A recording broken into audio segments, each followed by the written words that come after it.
There are over 240 cities in Oregon. They're all on this spinning wheel, and whichever one it lands on, I'm going to teach you some things about its history. It's Lafayette. So, this town is cursed. Kind of.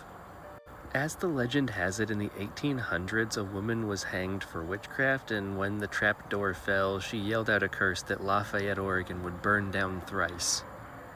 But that's not exactly what happened. We actually know a surprising amount about this case. It's true that in the 1870s, somebody was hanged for their crimes in Lafayette, Oregon, but it wasn't for witchcraft, and it wasn't even a woman.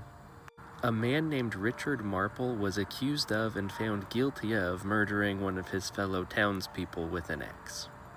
And the evidence apparently was somewhat circumstantial. In the very first newspaper clipping I could find about this case, it seemed like the defense was actually pretty confident that they could get him out of it.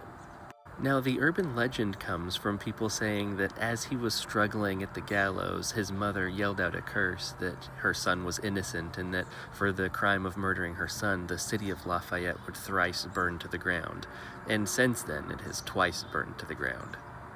I am not inclined to believe that this happened, though, for a couple of interesting reasons. The first is that there are entire newspaper page spreads of people talking about Richard Marple. As he was the second person ever executed in Yamhill County, he got a lot of news attention.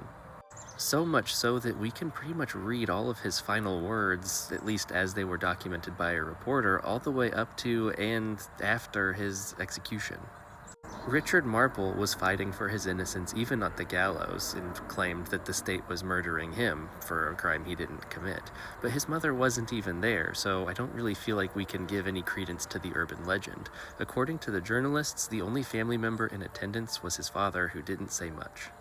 And it's true that there have been a couple of major fires in Lafayette, but honestly, if you look hard enough, there are major fires that happen in cities all throughout the state since the dawn of time. They just feel a little bit extra special in Lafayette because of the old witch's curse.